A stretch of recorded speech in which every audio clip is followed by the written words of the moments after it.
Hello everyone, welcome back to the channel. This is Tom Worth Jr. and today's should be a fun one, maybe a little shorter than usual. Heading out to LA to see my son and his girlfriend. My wife and I have been wanting to get out there for a while. And this is pretty good timing because we had a little teeny tiny taste of what fall might be like here in Arlington. Earlier in the week, and it might have been like 80 degrees. It was awesome, but it's been close to 100 here again for a few days, so ready for the LA weather. I've been thinking about this one for a while. I contemplated making some of these from out there. I still may do that, but I've been thinking about it because the environment is always on my mind. And when you go to LA, you are overwhelmed by the natural beauty. The sunshine, obviously, the mountains, the ocean, the sand, the palm trees, the people. I mean, everything is beautiful out there. And it was not always that way. If you go back to the 60s, before the EPA was created, before the Clean Air Act and the Clean Water Act, it was, go back and watch Dragnet. That was a show I remember my parents and grandparents watching when I was just a little kid. They had all this layer of smog over downtown LA. It's just brown, smog, smoke plus fog. That was just runaway industrialization for humanity for centuries, and LA was bad. It was caught between the ocean and the mountains, and in between was this huge megalopolis. People, automobiles, the exhaust from cars, industry. Obviously New York, also terrible. Chicago, Cleveland. I was reading a bit about this, and they have the Cuyahoga River in Cleveland, and it said it caught on fire, I think, 9 times, I want to say. And just the chemicals, and then the gunk and the petroleum waste. It was just on the river, on the surface. So one that was really bad was just a spark from a passing train just flew into the river, and it just caught on fire. That's what this thing did. And the flames were 7 stories high. It could burn buildings. It would burn boats, ships there. It's just a regular occurrence. It's river catching on fire. Probably wasn't the only one. So all of this went into the creation of the Environmental Protection Agency by Richard Nixon, of all people, in 1970, end of 1970. And part of that was including the Clean Air and Clean Water Acts, which resulted in the air we breathe now. Because keep in mind, the period I'm talking about was, like 60 years ago. And that's how bad it was then. The EPA gets a lot of bad press from people like Donald Trump, and we'll get into that in a minute, and his power to do things that he ought not do. Let's not lose sight of this guy. But 60 years. So in the 60s, it was this bad. What would it be like?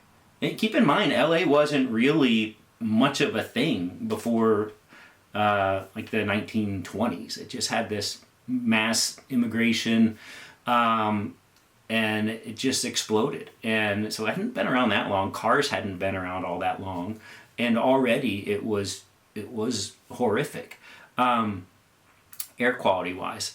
And the EPA, the Clean Air Act especially, came along, and it created regulations and enforcement for cars, for industry. It's more expensive. That's why people don't like regulations. It's more expensive to take the lead out of gasoline. It's more expensive to make cleaner burning fuel. It's more expensive to make vehicles that can use this cleaner burning fuel and not pollute the air. So that's on a vehicle by vehicle basis. Think about factories, industry, how much pushback you get from them. It's tremendous pushback in the lobbying, and it's just that's just what they are only acting in their own self-interest economically. They're never acting in the interest of the public and the air we breathe.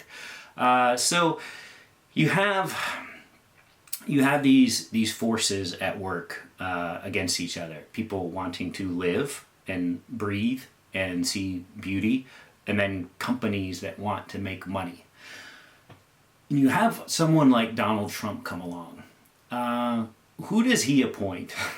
Well, okay, let's get into the first guy he appoints in a minute, because he's so bad.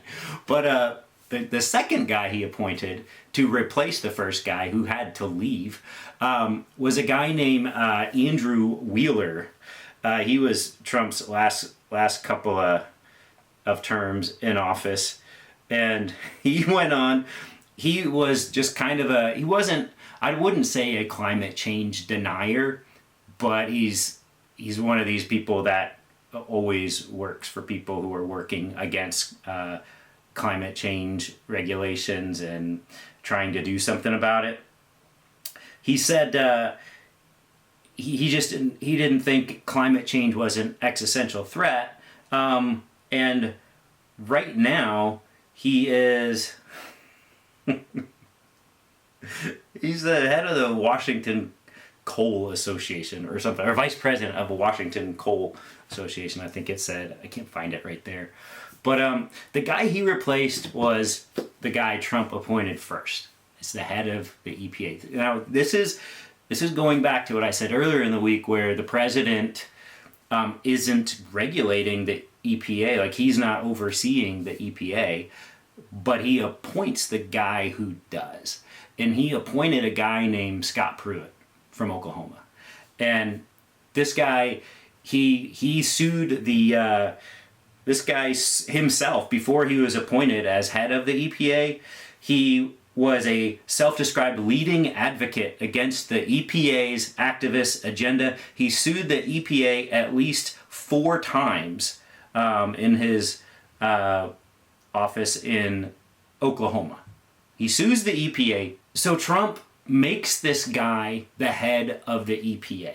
Does Trump have the power to just say, I am getting rid of the Environmental Protection Agency? Well, the EPA, the Environmental Protection Act, that's an act of Congress signed into law by President Nixon. So Trump can't just get rid of that law. That's a law. But what he can do is appoint a guy to oversee the whole thing. He can fire people, he can hire people, he can spend money on whatever he wants, he can not spend money on whatever he wants. This is the power of the president. This is a power of someone like Trump who, when he says, I will dismantle these federal agencies that govern and regulate things for our protection, the protection of the citizens of the United States, when Trump says, I'm going to get rid of the IRS, because what does the IRS do? Well, they check to see if you paid your taxes or not. Who's going to be in favor of that? Not Donald Trump.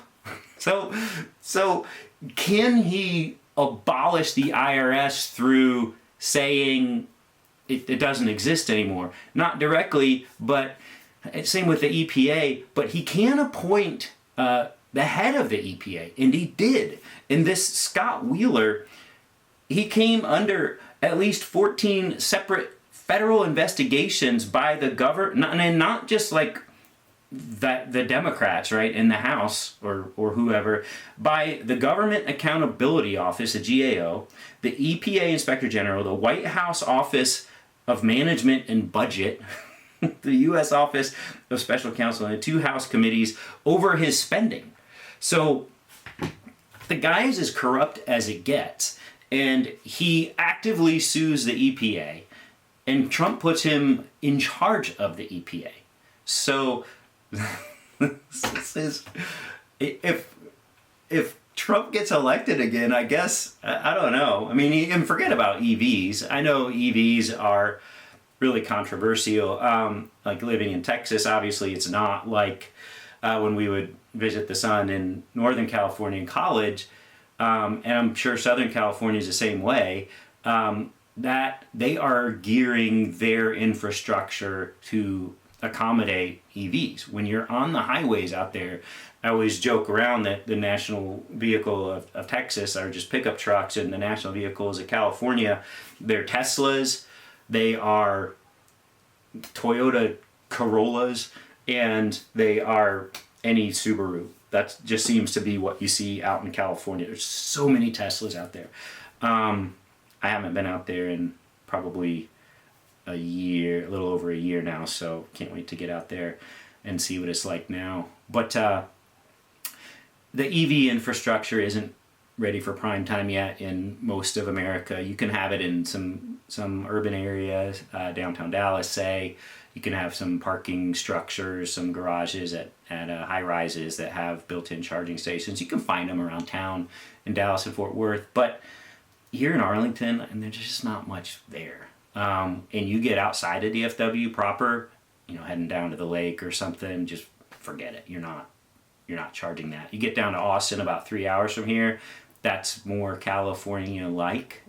It's not California, but they'll be the first Texas city to get there, I think.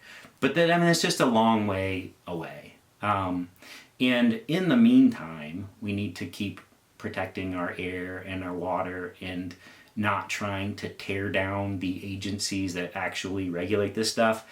I get that Republicans don't care about the environment very much. Certainly not to the extent that Democrats do. That was one issue where I always aligned with Democrats, just from being someone who's outside. How could you not? How could you not want to have clean air and clean water, even if it costs a little more? But even if you're not aligned with environmental issues, respect the agency. You can say, okay, I don't really agree with all this, but there is an agency, and the person in charge of that agency should be just a climate warrior, an environmental warrior, who is going to, sure, they'll get pushed back from other agencies in government and local level politics. Absolutely. These wars are always being waged over the environment.